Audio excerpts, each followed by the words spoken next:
This is Real News Media TV, coverage you can trust. Please like, share, subscribe, and hit the notification bell. Select all for daily news updates. Gunman flees with pastor's gun, leaves his behind in Yorkton robbery.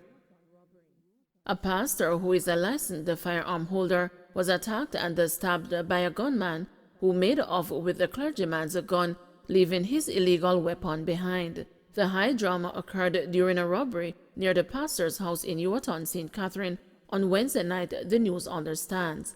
Police sources said the incident happened about 8:15 p.m. when the pastor returned home and exited his vehicle.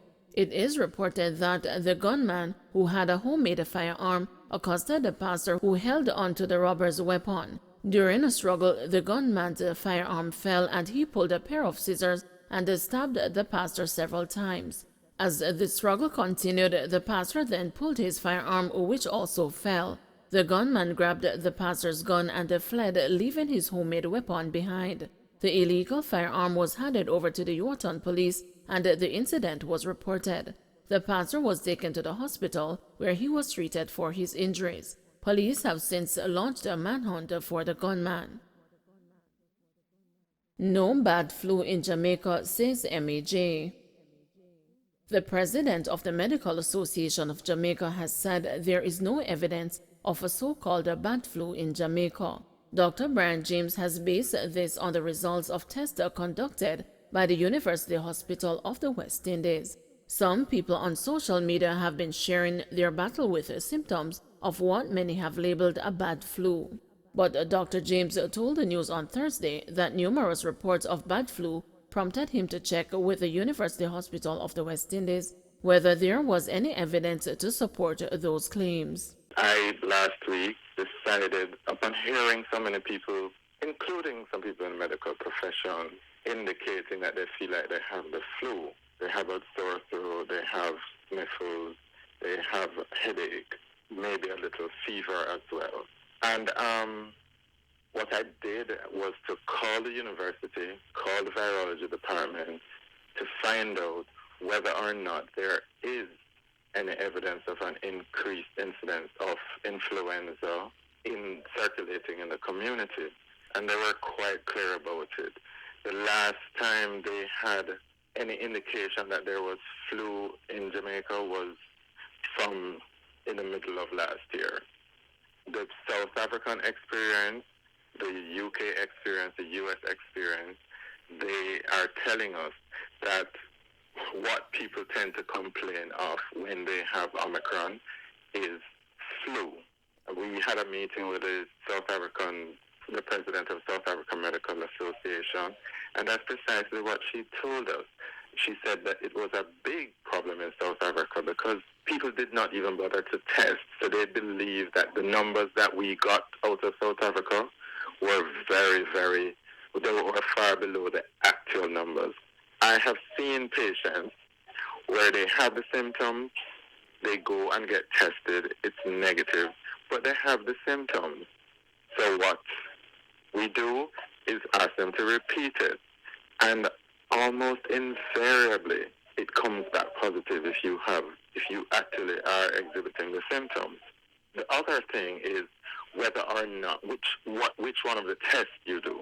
If you do an antigen test, there is a higher possibility, a higher incidence of false negative. Westmoreland shop owner robbed 10 times before fatal robbery that claimed her life. Wednesday's robbery that took the lives of Westmoreland businesswoman Sophia Brown and her customer Bernie Lewis was the 11th time the store was being hit by thieves. On Thursday, Brown's grief-stricken relatives struggled to make sense of her death, even as they spoke of her resilience in the face of previous robberies at her Long Hill shop in Westmoreland.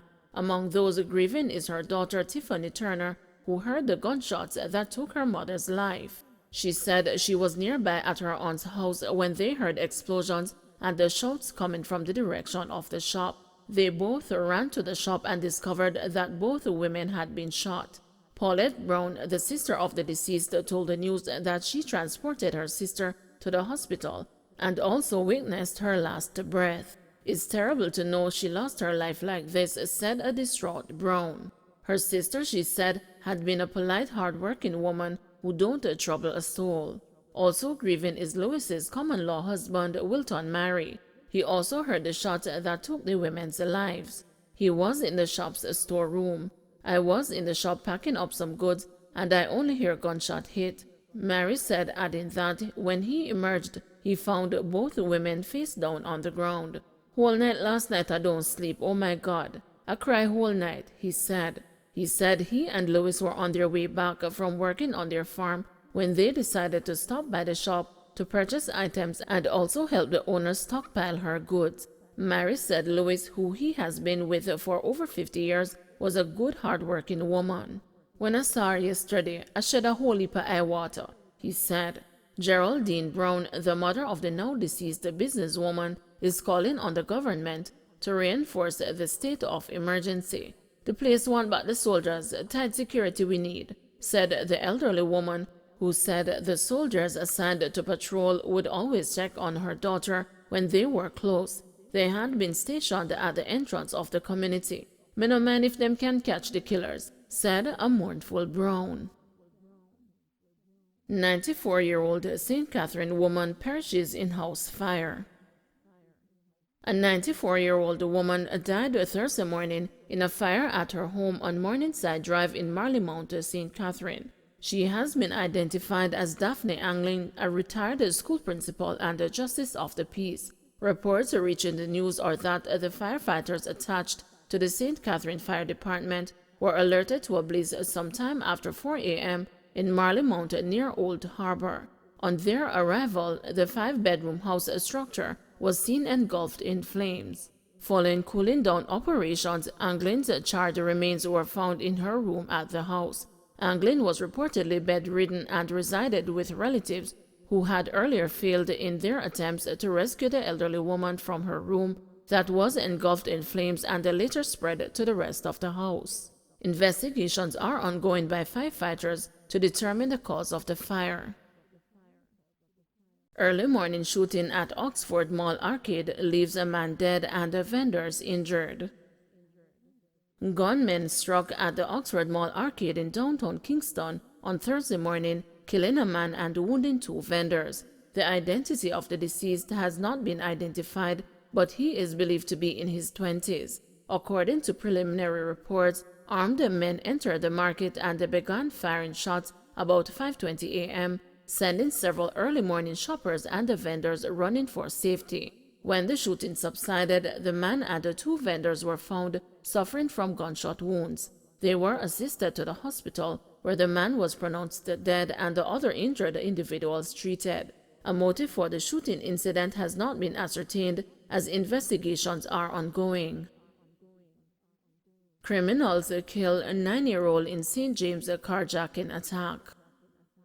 Investigators in St. James are at this hour following several investigative leads as they probe the suspected murder of a child in the parish on Thursday.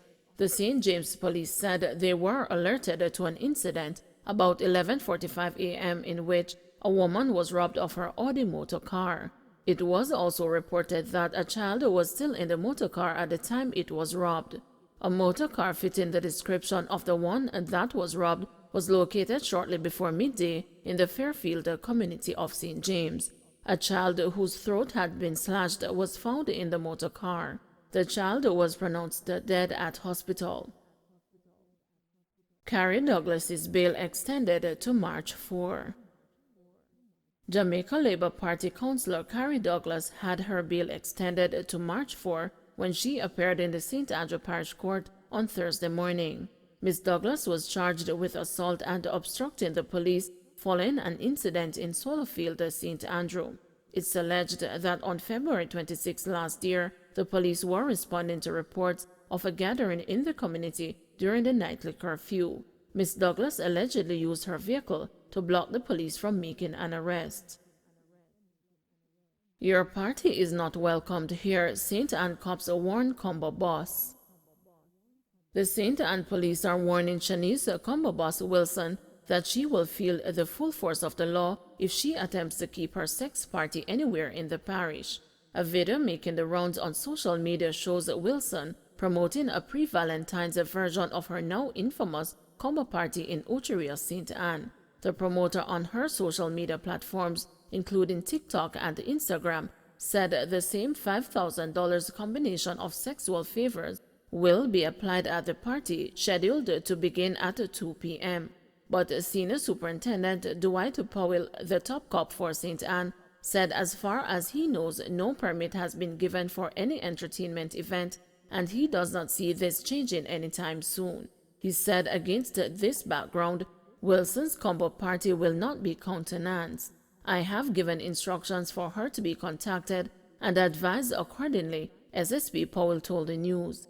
We stand resolute to enforce the law should there be any violation. The police have been trying without success to serve a summons on Wilson for breaching the Disaster Risk Management Act with her first combo party, which was held at a nightclub on the infamous back road in Portmore, St. Catherine on December 5 last year. The party caught fire in the public imagination after a video surfaced of her inviting patrons to the event, advertising sex acts as part of an outrageous combo deal for $5,000. Double murder on Olympic Way. Police have confirmed a double murder on Olympic Way in the St. Andrews South Division. Two men who were along the roadway were pounced upon and shot to death by gunmen. Their identities have not yet been released by the police. Head of the division, Superintendent Kirk Ricketts, confirmed the incident. He told the news that investigations so far are indicating that one of the victims was the intended target for the gunman. He said the other victim might have known the gunman, which is why he was killed. It is reported that residents heard explosions and alerted lawmen, who upon arrival found the two men suffering from gunshot wounds. They were taken to the hospital where they were pronounced dead. Up to a short while ago, police were still processing the crime scene. Don't forget to like, share, subscribe, and hit the notification bell. Select all for daily news updates.